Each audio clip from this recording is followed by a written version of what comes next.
Hello and welcome to the show. Today, I don't have a question to tackle per se, but I'm currently going through something right now, and it's giving me a thought about how a lot of people could be doing better in their businesses, but they aren't doing so. And some of the reasons why their business isn't moving forward as planned is not because of macroeconomic factors, but rather it's because of things that are within their control.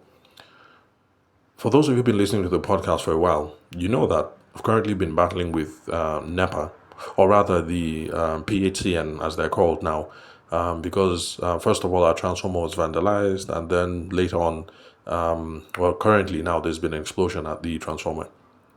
So, for those of you who've been loyal listeners, you know how, when we go through these episodes, I'm usually running around, running up and down, trying to organize things. Because, for better or for worse, I'm one of the more younger people in the estate. And, all the other fogies are all old and retired. And, I have kids with me, so I have a young family. So I guess I'm more impacted by these sorts of things.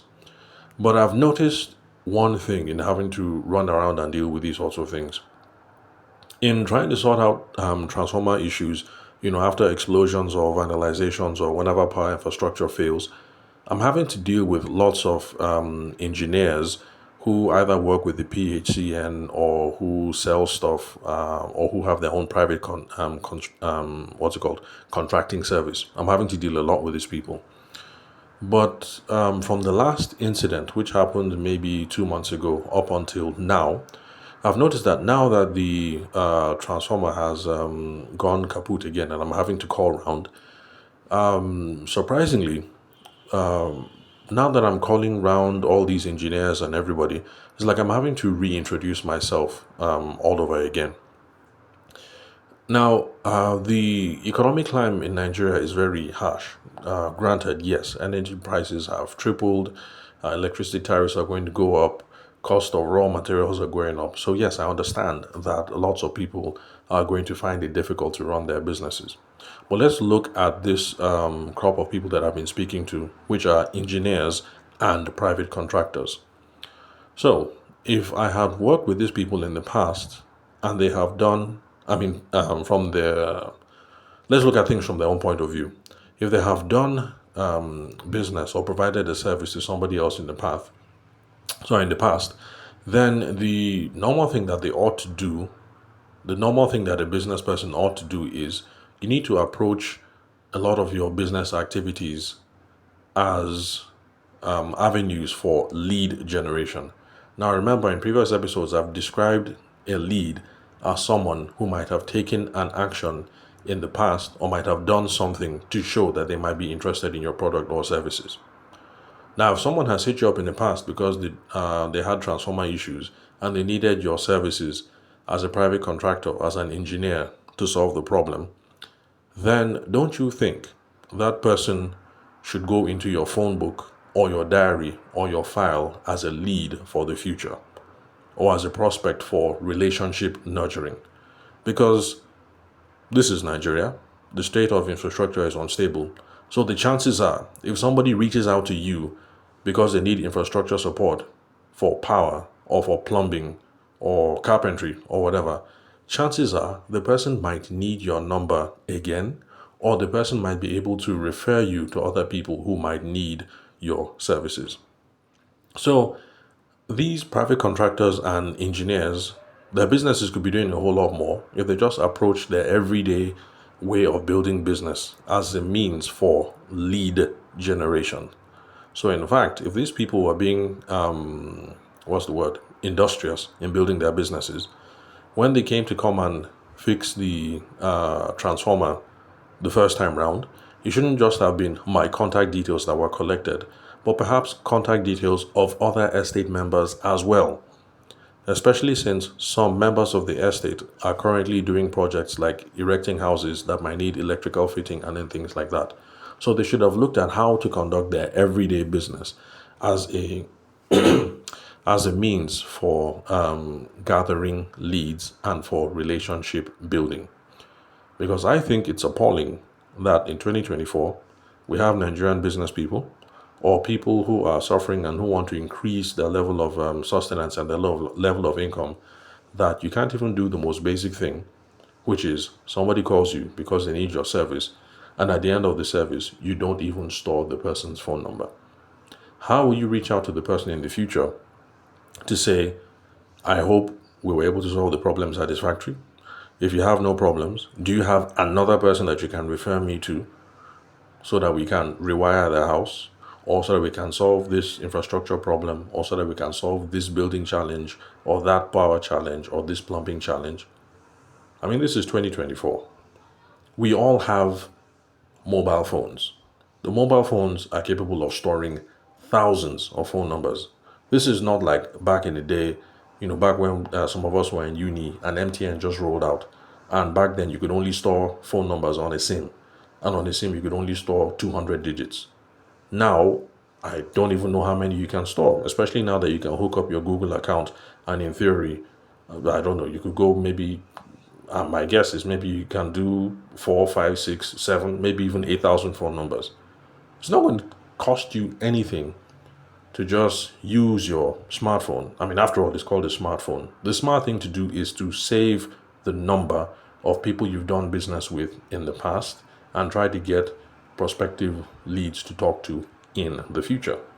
Now, a lot of you listening to the podcast, this is just one of the basic reasons why your business is not making as much progress as it should. You've done business with someone in the past. You didn't think it was a good idea to store that person's phone number, or to call the person back to be sure that they enjoyed your product or service, or to find out if they could refer you to someone else. If you are a private contractor, a business person, a self-employed person, or even if you're employed but looking for avenues of extra income, it's an indictment on you that somebody has done business with you in the past. The person calls you up now and you have absolutely no idea who that person is.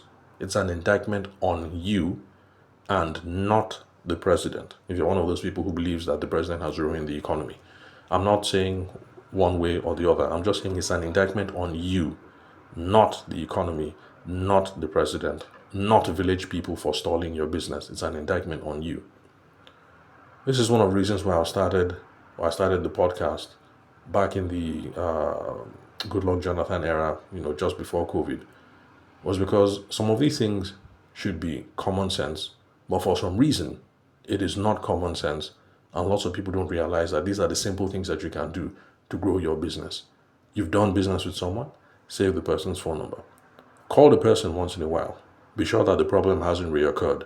If the problem has reoccurred, good, you might be able to make a sale. If the problem has not reoccurred, good, you might be able to get a referral. Because let's face it, you're a contractor in the power space in Nigeria. I mean, think about it. Who does not need support for wiring houses, or for buying cables, or for buying a generator, or for let's face it. I live in Abuja. There are development projects going up all over the place. And I'm sure for those of you in Lagos and some parts of the East, it's the same as well. Anyway, sorry about this rant. But bottom line is, if you're ever in that situation where somebody calls you and the person says, this is so and so, and you respond, who? And the person says, this is so and so now, you did this for me, this for me, this for me, and your response is, huh? After you finish that phone call, if you end up doing business again, what you need to do is to get on your knees. You need to ask God for forgiveness because you've not been sharp in growing your business. Because after all, every day we Nigerian Christians especially, we say God bless the work of our hands. We need to use our hands diligently, and we need to use our mobile phones diligently. So the next time somebody calls, you don't know who the person is, but the person insists you guys have done some work together, it's an indictment on you. Store that person's phone number. Create something in your phone, your diary, your post-it note, or whatever, or tell your wife to remind you in the future, or your husband to remind you in the future, that this is a potential lead that I should be following up with at some point. Pick a cadence, whether it's 1 month or 2 weeks or 6 months or whatever. Lead gathering, really important. Relationship nurturing, relationship building, really, really, really important. So that's the reason why I've gotten on the microphone today to make today's rant.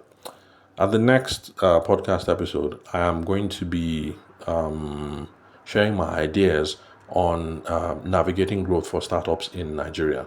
Now, the reason why I'm going to be tackling that is because there was a Huawei Startup Summit recently. That's this year in 2024, and Huawei, that's the telephony company.